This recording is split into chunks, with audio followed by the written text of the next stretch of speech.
अभी हम लोग क्लास 6 मैथ झारखंड बोर्ड का पढ़ने वाले हैं। ठीक है, अभी जहाँ तक किया था उसको भी देख लेते हैं।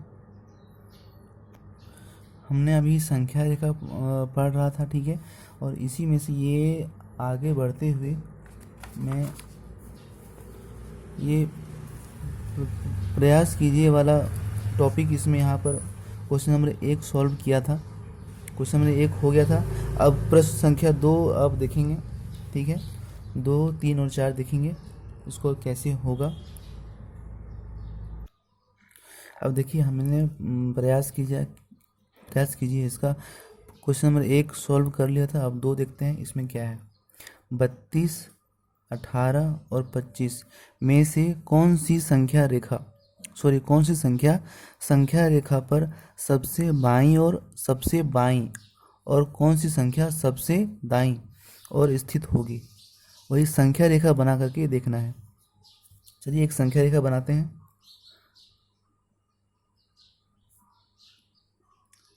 एक संख्या रेखा हमने ये बना लिया।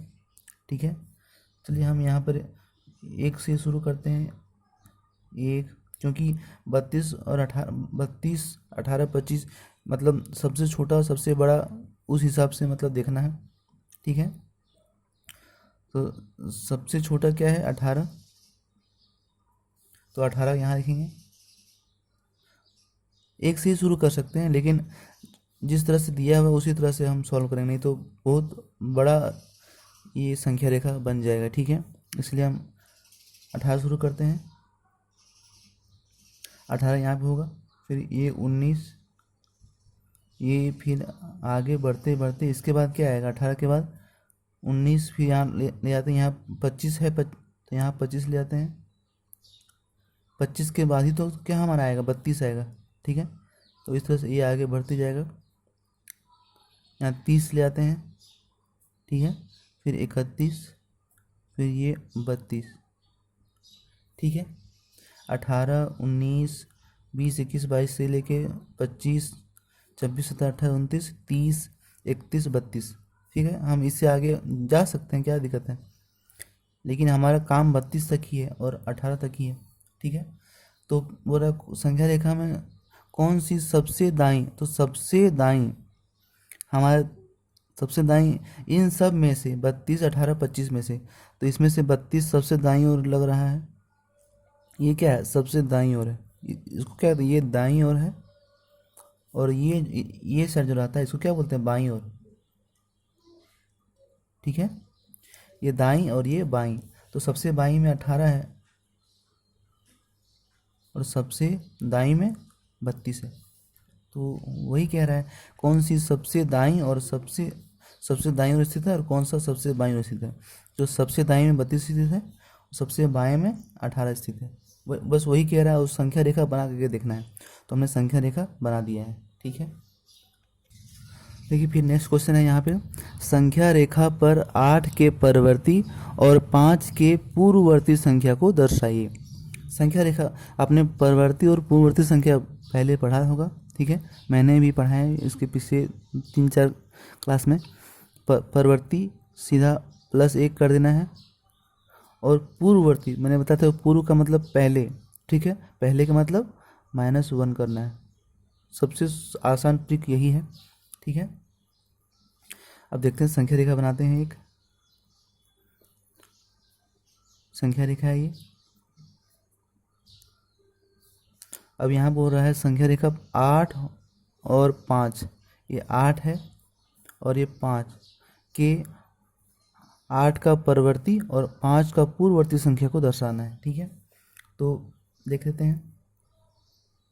1, 2, 3,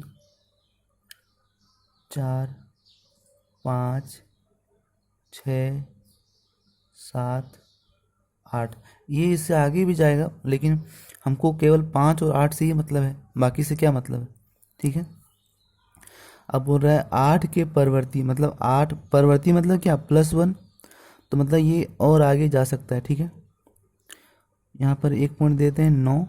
ठीक है, तो परवर्ती का मतलब क्या होता है, 8 के पूर्ववर्ती मतलब +1, ये +1 हो गया। मतलब 8 का परवर्ती हमारा परवर्ती मतलब +1, मतलब 8 से +1 9 आ जाएगा, ठीक है। और 5 के पूर्ववर्ती, यहाँ 5 यहाँ पे है, पूर्ववर्ती मतलब क्या, -1, ठीक है। मतलब ये -1 यहाँ आ जाएगा 4 पे, तो 5 - 1 कितना, 4 हो गया, तो ये 4 पे आ गया और ये 9 पे आ गया, तो इसलिए हमारा आंसर क्या हो जाएगा, ठीक है। तो हमारा आंसर क्या हो जाएगा, 8 का परवर्ती हमारा हो जाएगा,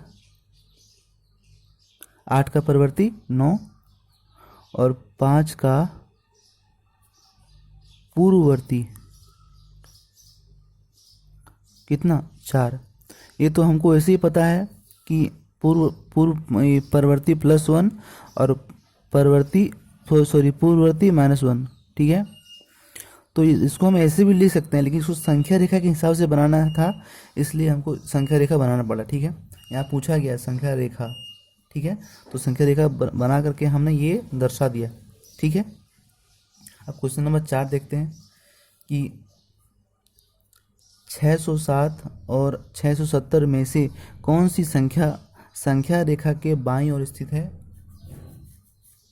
ठीक है। कौन सा बाईं ओर स्थित है वो बोल रहा है, बाईं मतलब ये साइड, ठीक है।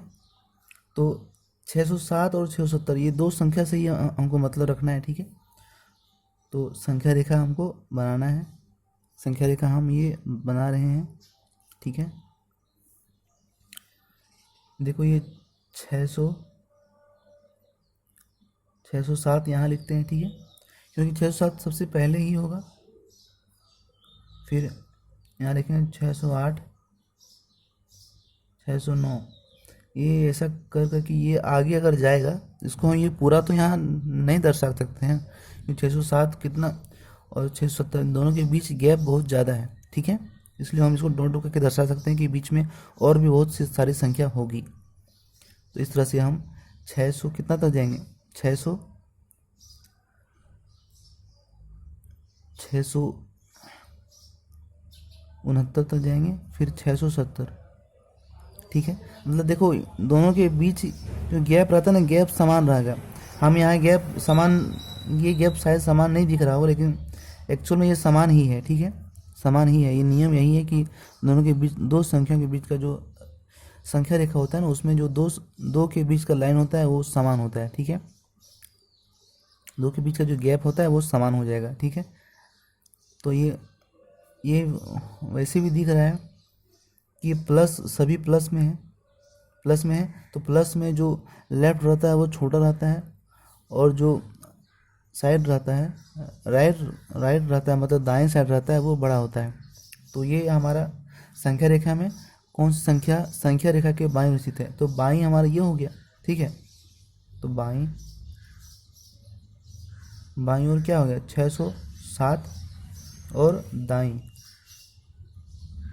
दाईं हमारा क्या हो गया, 670, ठीक है।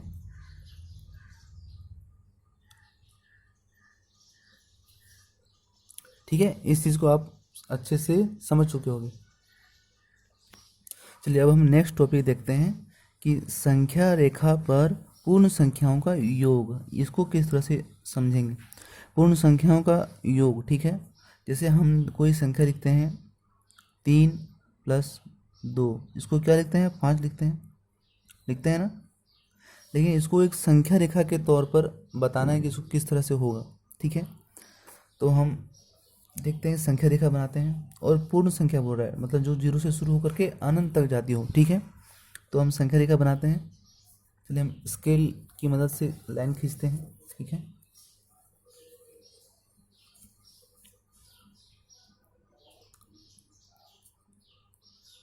चलिए हमने एक अंडरलाइन खींच ली है यहाँ पे, ठीक है। चलिए अब ये इधर देते हैं। अब संख्या रेखा 3 और 2 को जोड़ना है, तो यहाँ देते हैं 0, चूँकि संख्या रेखा है 0 से शुरू होगी, तो ये यहीं तक जाएगा, ये अनंत तक जाएगा, ठीक है, 0, 1, 2, 3, ये गैप हमेशा समान रहेगा। ठीक है, ये शायद गैप समान नहीं दिख रहा होगा लेकिन गैप समान रहेगा। ठीक है,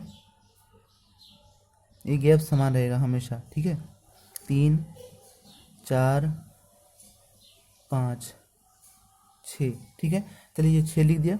अब यहाँ दिया है 3 + 5, तो हम यहाँ से शुरू करेंगे। ठीक है, 0, 1, 2, 3, 3 यहाँ है तो 3 को हम डॉट डॉट करके मिलाएंगे। ठीक है,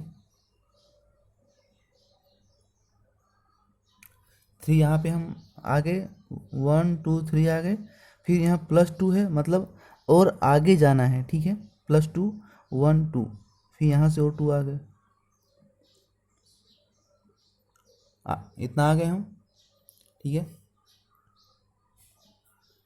इतना आ गए हैं। अब यहाँ बोल रहा 3 और 2, बस इतना ही जोड़ना है। अब इसको जोड़ करके कितना हो गया, हम कहाँ तक पहुँचे हैं पूरा, हम देखो कहाँ तक पहुँचे हैं, 5 तक पहुँच गए हैं। इसका मतलब ये थी हमारा संख्या रेखा, ये दर्शाता है। तो यहाँ से हमारा ये सिद्ध होता है, यहाँ कितना, से यहाँ तक हम 3 तक पहुँचे, 3 आ गए। फिर और आगे कितना, 2 तक पहुँचे, 2, ये पूरा मिला कर कहाँ तक आ गए, ये 5 तक आ गए हम। ठीक है, तो क्या 5 हो गया।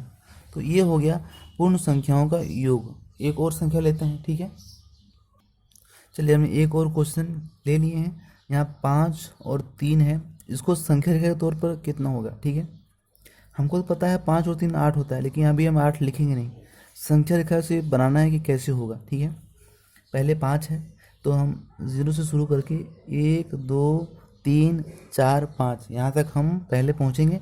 ठीक है, तो 5 तक हम डॉट डॉट करके आते हैं। ठीक है,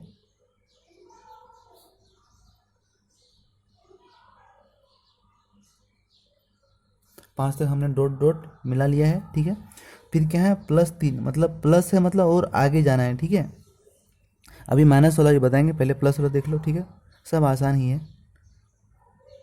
और 3 करना है तो 1, 2, 3,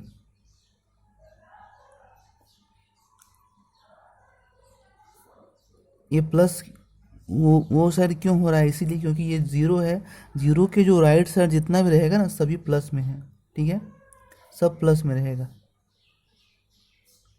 सब प्लस में रहेगा। ठीक है, और 0 के जितना भी बाएं साइड है, मतलब इसको अगर और आगे बढ़ाएंगे लेफ्ट साइड में, तो ये -1, -2, इसको और आगे बढ़ाएंगे इधर -3। ठीक है, तो ये इस तरह से चलता है। तो हमने सिर्फ पूर्ण संख्याओं का बारे में बोल रहा है, तो केवल 0 से ही शुरू करेंगे और आगे प्लस प्लस करके अनंत तक जाएंगे। ठीक है, तो ये साइन हमारा अनंत का ही है। ठीक है, आगे और जाएगा, तो हमको केवल यहाँ तक ही मतलब है, इससे पहले मतलब नहीं है कुछ। ठीक है, तो अब एक यहाँ हम 5 तक पहले पहुँचे, फिर +3 करके 1, 2, 3 यहाँ तक पहुँच गए। अब पूरा मिला देंगे तो कहाँ तक आ जाएगा, देखो ये हम 8 तक पहुँच गए हैं। तब यहाँ से क्या सिद्ध होता है कि 5 + 3 क्या हो गया, बराबर 8। ठीक है, ये चीज़ समझ में आ गया है। तो अब हम आगे और पढ़ेंगे कि इसी में पूर्ण संख्याओं का एक घटाव पढ़ेंगे। ठीक है, इसको पूर्ण संख्याओं का व्यवकलन, व्यवकलन का मतलब घटाव, अभी आगे नेक्स्ट क्लास में देखेंगे। ठीक है, यहाँ तक आपको समझ में आ चुका होगा। ठीक है।